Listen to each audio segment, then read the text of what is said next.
শাহজাদপুরে নাবার ঘরে অল্প অল্প করে আমি এই গানটা রচনা করেছি। এই গানটা যে খুব খারাপ হয়েছে তা না, মানে ওনার মধ্যে গানটা খুব ভালো হয়েছে, ভৈরবিত করেছেন। এবং এই গানটা উনি বলছেন আমি এখন সবসময় এই গানটা গেয়ে থাকি।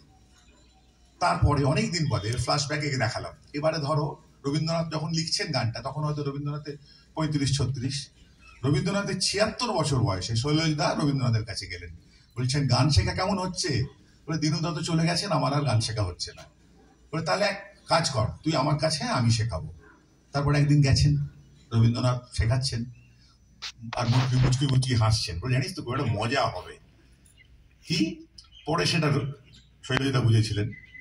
শুনতে এরম, বড় বেদনার মতো বেজেছ তুমি হে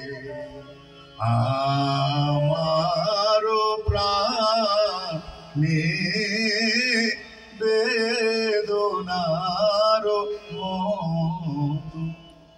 দুটোই তো রবীন্দ্রনাথের, তাহলে আমরা কোনটাকে বাদ দেবো, কোনটাকে নেবো? এবং দুটোই মাইলস্টোন, দুটোই অসাধারণ।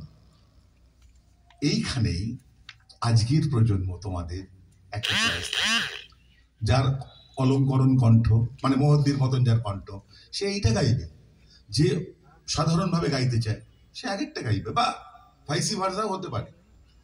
তোমার সব জায়গায় যেমন যেমন পাঠভেদ থাকে, হ্যাঁ, তোমার সব জায়গায় যেখানে চয়েস আছে সেখানে রবীন্দ্রনাথের গানগুলো তো হওয়া উচিত। এই একটা আমাদের স্বরলিপি সমিতির মিটিংয়ে সুচিত্রাদি বলেছিলেন, এটা খুব ইম্পর্টেন্ট, যে সুভাষ দাকে আমাদের তোরা গানগুলো পরপর ছেপে দে, ওই পরিশিষ্টে এক লাইন করে, এই কারণ প্রত্যেকটা গানই একটি আলাদা গান, মানে প্রত্যেকটা সুরান্তর একটি আলাদা গান, সুচিত্রাদি এরা বলছেন। তাহলে পরের প্রজন্ম যেন প্রত্যেকটা গানই গাইতে পারে, সেই ব্যবস্থা তোরা করে দে। কিন্তু দুঃখের বিষয় তোমাদের বলি, আমরা করতে পারিনি, তোমরা তোমাদের মধ্যে হয়তো কেউ মানে করে যাবে। এর মধ্যে কি আছে না, রবীন্দ্রনাথের জীবদ্দশায় পত্রপত্রিকায় রবীন্দ্রনাথের অনুমোদন ক্রমে যে গানগুলো ছিল, যেমন 22 থেকে 27 খণ্ড যদি পাও দেখবে, এটা হলো স্বরবিতান 22 থেকে 27, 8, 45 এই মনে পড়ছে, এগুলো তোমার ব্রহ্মসঙ্গীতের গান।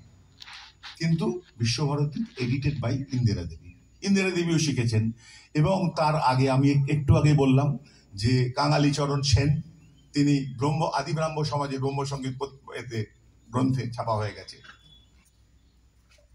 আমার একটা ছোট্ট অভিজ্ঞতা বলি, সুবিনয় দা আমাদের দপ্তরে প্রায় আসতেন, এসে বলতেন, তার আগে একটা অনুষ্ঠান হয়েছে, আপনাদের গানটা এরকম, বলে তোমাদের এখনকার বইয়ের গানগুলো আমি কিছু মানে খুঁজে পাই না, আমরা শৈলজদার কাছে এই মতন শিখেছিলাম। তার মানে কি, তখন কাঙালিচরণ সেনের বইটা অ্যাভেলেবেল, এই স্বরবিধান বেরোয়নি। তো আমি কোনোটাকেই খাটো করতে চাই না, সবই সমান, সবই গান। এবং তোমরা দেখবে এক একটাতে হয়তো 80%, 70% তফাৎ আছে, তো সেইটা কেন তোমরা প্রকাশ করবে না?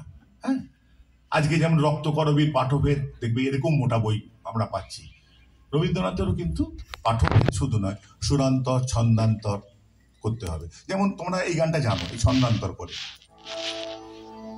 আমার নিষিদ্ধ রাতের বাদল ধারা, ঠিক আছে, কবিতায় লিখলেন, সেখানে পূর্ণতা না পেয়ে সুর দিলেন, তারপরে এই ছন্দে লিখলেন, বৃষ্টি জোরে এলো, আমার নিষিদ্ধ রাতের বাদল ধারা।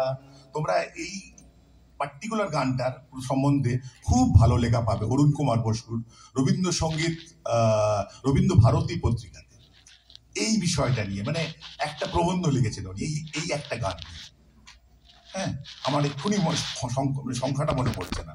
আমি এগুলো বলছি এই জন্যে যে এই যে সুরান্তর, এর গতিবিধি কতদূর, এটা কিন্তু এখনো অনাবিষ্কৃত অনেক জায়গায়।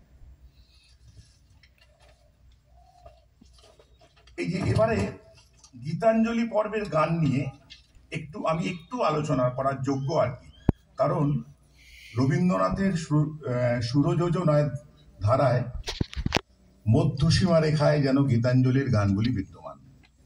তার একদিকে আছে অংশত পূর্ব প্রচলিত গানের আদর্শে, মানে মূল গানের আদর্শে। যেমন ধরো, সুন্দর লগোরি পিয়ারবা চঞ্চল চপল চখন লখন ধরে ধরে মোরে মোর ফির মুসকানি বানি মন্দিরে মম কে বা রুম ঝুম বরকে आजुबा दरबार रूम झूम बरखे। দ্বিজেন্দ্রনাথ লিখলেন দীনহীন ভকতে, রবীন্দ্রনাথ শূন্য হাতে ফিরিয়ে। আমি একটু বেলাইন হচ্ছি, কিন্তু বেশিক্ষণ না, আমি আমার মূল বক্তব্যে চলে আসবো। তো বলছেন অংশত পূর্ব প্রচলিত গানের আদর্শ বা প্রভাব সমন্বিত সুরযোজনার ক্ষেত্রে, এবং অপরদিকে স্বাধীনভাবে নানা রাগ ও সুরের মিশ্রণে সুরযোজনা ক্ষেত্র। গীতাঞ্জলি পর্বের গানেতেই, মানে তোমরা 37-38 নম্বর স্বরবিতানে শেষ পাবে রবীন্দ্রনাথের সুর এবং তালের উল্লেখ। এরপর থেকে কিন্তু গীতিমাল্য পর্ব থেকে রবীন্দ্রনাথ কিন্তু সেটা বর্জন করলেন। এবং তারপরে তোমরা জানো যে সেই সময়কার সবচেয়ে যে ভালো ভালো কবিতা সেগুলো বেছে সং অফারিংস করলেন। শিশু আছে, খনিকা আছে, নৈবেদ্য আছে, গীতাঞ্জলি আছে, এবং সেইখান থেকে উনি কিন্তু একটা বিশ্বপথিক হয়ে গেলেন। বা নোবেল প্রাইজ পাওয়ার পর তো তোমরা জানোই ওনার গান এবং ওনার চেতনায় কত কত বিপ্লব এসছে, কত রকম ভাবে উনি গান রচনাগুলো করেছেন। কতগুলো গানের আমি এক্সাম্পল জাস্ট ছোট্ট ছোট্ট করে দেবো। যেমন ধরো একটা খুব কমন গান, আজ ধানের খেতে রৌদ্র ছায়া, গীতাঞ্জলি পর্বের গান। এইটা বৈতালিকে বেরোচ্ছে, দীনেন্দ্রনাথ ঠাকুরের স্বরলিপি। আবার সঙ্গীত গীতাঞ্জলিতে বেরোচ্ছে ভীমরাও শাস্ত্রীর স্বরলিপি। দুটো কিন্তু আলাদা। একটু তোমরা এগুলো তোমরা আবিষ্কার করবে, আমি শুধু সূত্র দিয়ে যাচ্ছি। তারপরে ধরো আজি বসন্ত জাগ্রত দ্বারে, দীনেন্দ্রনাথের গীতলেখায় দুয়ে বেরোচ্ছে, আবার ভীমরাও শাস্ত্রীর সঙ্গীত গীতাঞ্জলিতে বেরোচ্ছে। তারপরে ধরো এসো হে এসো সজল ঘন, গীতলিপিতে বেরোচ্ছে, কেতকীতে বেরোচ্ছে, আবার ভীমরাও শাস্ত্রীর সঙ্গীত গীতাঞ্জলিতে বেরোচ্ছে। তিনটে স্বল্প বিস্তর কিন্তু তফাৎ। তার মানে আমরা কি পর্যবেক্ষণ করছি, যে রবীন্দ্রনাথের জীবদ্দশাতেই রবীন্দ্রনাথের গানগুলি কিন্তু সুরান্তরিত হয়ে যাচ্ছে। এটা কিন্তু আজকে হঠাৎ হয়নি। তার কারণ কি? কারণ রবীন্দ্রনাথ তো চলমান কবি।